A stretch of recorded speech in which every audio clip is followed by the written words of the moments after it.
All right, Hanna Lubakova is a freelance journalist, normally in Belarus, but for now she's not saying where her location is. Hanna, how are you doing? I'm fine, thank you. Still free. So thank you for asking. I mean, I have to say I've been following you on Twitter since this started a few weeks ago. It is very dangerous for journalists. Will you tell us what it's like for people trying to get word out, trying to cover the news there, and what is happening to journalists? A lot of them have been arrested. Yes, indeed, that's true. Well, the attack on press freedom happens on different levels. Firstly, it's kind of dangerous to report from the street. Firstly, because journalists are being targeted by security forces, literally, even though they have like vests and signs on themselves. There was a moment, especially during the first week after the protest, after the protest started, when we were staying as a group of journalists and we were targeted with rubber bullets and tear gas. So despite having all these marks on ourselves. And obviously it's just dangerous it was dangerous at least to drive, and there were stun grenades exploded near the car, so it was physically dangerous. Also, well, journalists are being detained regularly. Few days ago 50 journalists were detained for just reporting on the street, and they were clearly doing their job. Despite that, they were taken to a police station. Some of them were held for the whole night.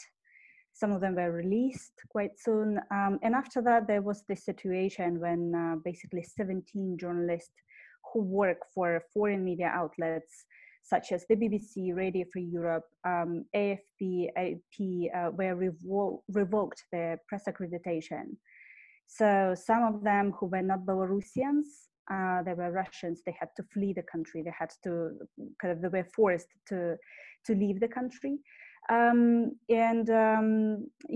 these attacks are happening on different levels. Well, local journalists are being detained. Many of them are fined, and it's like this situation is not unique. It's been happening for years. It's been always like that. Now it's just the level of it is much worse. Tell me what's going on. I mean, there were some amazing images this weekend out of Minsk, and it seems that Lukashenko is in a standoff with people. He's not willing to step down. He's not willing to go. At the same time, people are keeping up this momentum. I mean, they're demanding that he leave. Yes, people have many reasons to protest. Obviously now it's police brutality, it's this injustice they feel. They demand free and fair election. They demand those responsible for brutality, for people being injured, for people being detained. They demand justice. They demand these atrocities being investigated. At the same time, the authorities are totally ignoring these demands. Alexander Lukashenko is not ready for dialogue, even though there is a special body institution created to offer negotiations, to offer dialogue. It's called the Coordinating Council. It includes. Well, he arrested a lot of those people. Yes, some people are arrested. Some key members of the Coordinating Council have been arrested, such as Volga Kovalkova, who is a trustee of Svetlana Tikhanovskaya, a presidential candidate, and also this kind of very famous representative of the workers in Belarus, Sergei Delevsky. So these two people have been arrested, and that's what the authorities are doing. So firstly, they are ignoring the demands of the people. They're ignoring the position of this institution, this coordinating council demands, but they also trying to decapitate this movement. They are currently arresting leaders, potential leaders of the protest, most active participants. That's one thing. Another thing, so they are arresting also leaders of the coordinating council and also leaders of the striking committees across the country. So it seems like time is on his side. He is going to chip away at press. He is going to chip away at his political opposition. He's going to try to tire people out, and he is just going to stay in there, with his photographs of him carrying his rifle and saying the only way that he's ever going to leave the presidency is to be killed. Yes, well, that's not a position of someone who is ready for dialogue. That's pretty true. Time, you know what? It may work. Um, like it may help him, but it doesn't have to. People have many reasons to protest, right? And some of these reasons will not disappear. We are talking about the injustice now. We're talking about police brutality. We're talking about the lack of free and fair election. But at the same time, well, the economic reasons will not disappear. It will be even worse. The economic crisis is coming. It was predicted already because of the pandemic and because of this kind of weakening economy in general, stagnating economy that kind of the situation that exists in Belarus, but also because, well, the lack of stability brought so many kind of reasons for this crisis to kind of increase, right? The ruble has fallen already, and there is a financial crisis. People cannot buy foreign currency.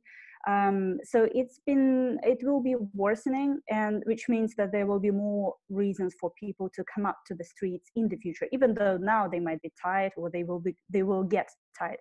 However, at the same time, well, we don't really see signs that people are tired. Today, there has been an immense demonstration, an immense rally again. Despite 140 people were arrested today, people still came out to the streets in thousands. There were more than 150,000 people who at least who came out to the streets. What do you think Lukashenko will do? I mean, a lot of people think, some of his political opposition dating back years from now think that he's not mentally stable, that he will get more desperate and more dangerous. I think there are signs that he is ready. Well, he will definitely stick to his position, to power, as much as he could.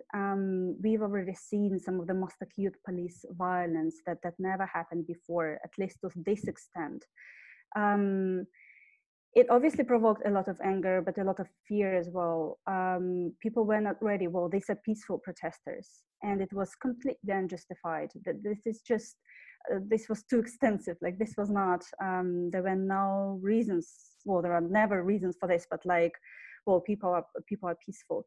So now he's saying about Putin and his police that can come and suppress the protesters. I think, well, he might be ready to introduce, to do as much as he can, to introduce like as many ways, as many ideas how to suppress the protest and how to stay in power. I think now he's definitely desperate. He has seen that he lost support, popular support of, well, let's say the majority of people. That's how at least people feel. They feel that they are the majority now. And well, what he's relying on is security forces. How do people view President Putin and Russia and the pledge to support Lukashenko?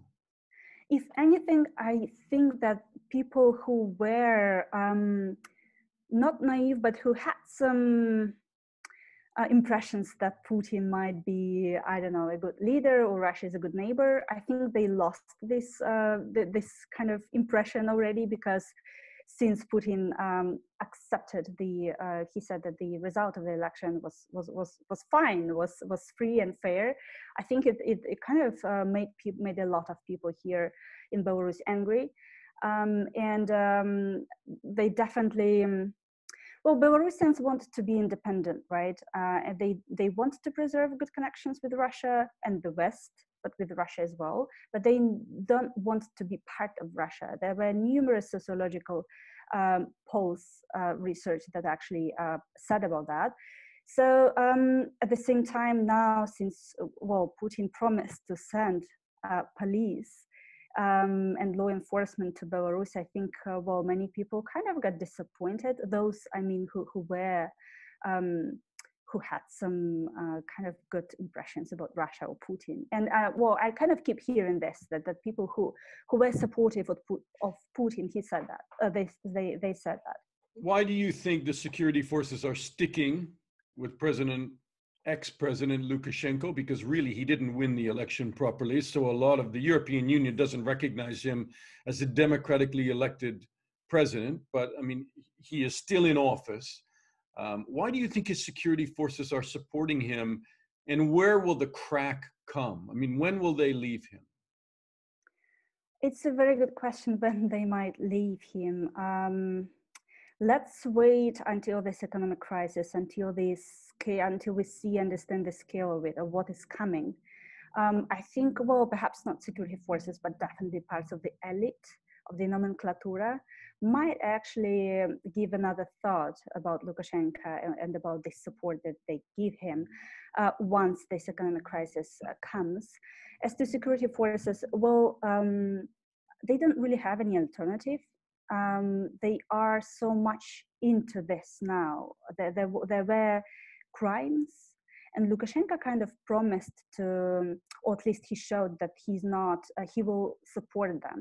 Like 300 members of security forces were awarded after these protests and after this police brutality. So kind of Lukashenko keeps showing that he is on their side as long as they are on his side.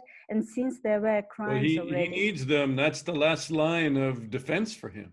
Absolutely. And also, well, let's remember that Lukashenko has built this system for the past 26 years. And already, you know, these people kind of have seen so much propaganda. They are really kind of brainwashed, a lot of them. So it's a well-functioning system in this regard. And well, they also have a lot of privileges. They have, you know, apartments and so on. So there are kind of many incentives for them to stay with Lukashenko at the moment. My last question is about you, because I'm worried about you and all the journalists that are covering this. But you have a profile on social media, and you have been relentless in covering this and getting the word out. How are you looking after yourself? Are you worried? Yes, I am definitely worried. Firstly, as I mentioned, well, it's just dangerous to work on the street, to report from the street. Well, there were situations when I couldn't sleep at home or use my phone, or I had to, I don't know, keep a low profile, or absolutely different things. Well, obviously, I'm taking care about my physical security, but also kind of this digital security, of course, and all that. So, well, many things, you know, we all have to take care about as, you know, journalists who write about Belarus at the moment. Hannah, you know, a lot of people criticize journalists today, but I mean, I've been in not quite the same situation, but you know, it is with great respect that I tell you, you know, stay safe. And it's very kind of you to take the time to talk to us. And I think you're doing a great mission and work for people in Belarus. Thank you so much. Thank you for your kind words. Thank you.